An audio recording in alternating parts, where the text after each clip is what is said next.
উঁচু পাহাড়ের চারপাশে ঘন কুয়াশা আর নিচে নীল জলরাশি।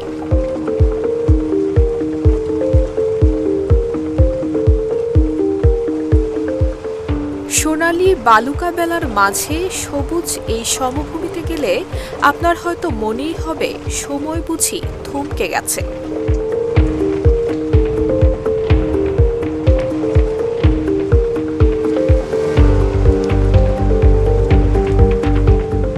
আর সময়টা যদি বর্ষাকাল হয় তাহলে তো কথাই নেই, বর্ষার জাদুতে যেন আরও জীবন্ত হয়ে ওঠে এই জায়গা।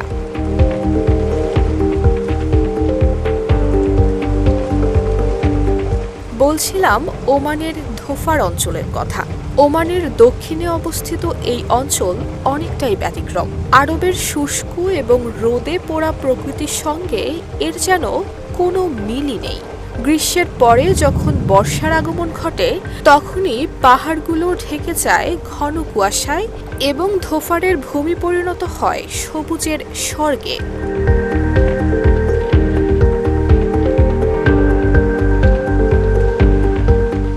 শীতল আবহাওয়ার সঙ্গে কুয়াশার মিশ্রণে তৈরি হয় এক নৈসর্গিক পরিবেশ।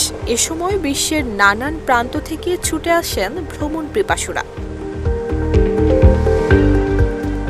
প্রাকৃতিক সৌন্দর্যের বাইরেও ধোফারের আছে সমৃদ্ধ ইতিহাস, উপজাতীয় ঐতিহ্য এবং প্রাচীন বাণিজ্য পথ। হাজার হাজার বছর যাবৎ ওমান মধ্যপ্রাচ্য, আফ্রিকা এবং এশিয়ার বিস্তীর্ণ অঞ্চলে সুগন্ধি বিতরণ করে আসছে, যার অধিকাংশই উৎপাদিত হয় ধোফার অঞ্চলে।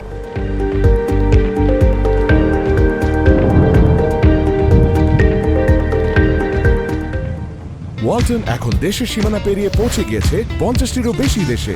ওয়ালটন, ঘরে ঘরে বিশ্বজুড়ে। এই অঞ্চলের সবচেয়ে খ্যাতনামা দিকগুলোর মধ্যে অন্যতম হল সালালা, যা গ্রীষ্মকালে খজুর বর্ষা নামেও পরিচিত।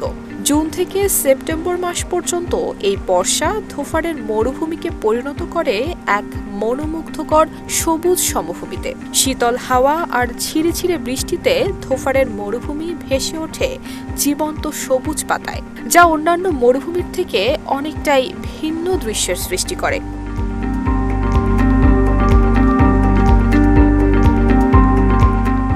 ধোফারের পাহাড়গুলোতেও রয়েছে আলাদা সৌন্দর্য। এখানকার জাবাল আল আকদার নামের পাহাড়টি পর্বতারোহীদের কাছে এক স্বর্গসদৃশ গন্তব্য।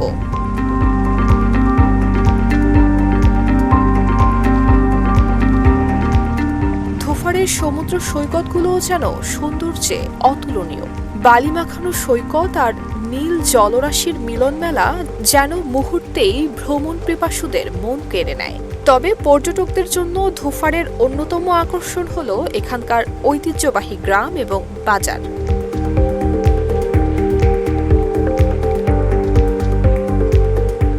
মোট কথা, অপরূপ প্রাকৃতিক সৌন্দর্য, প্রাচীন ধাঁচের স্থাপত্য, সেই সাথে স্থানীয়দের আতিথেয়তা আর সংস্কৃতি যেন পর্যটনকে আরও আনন্দময় করে তোলে।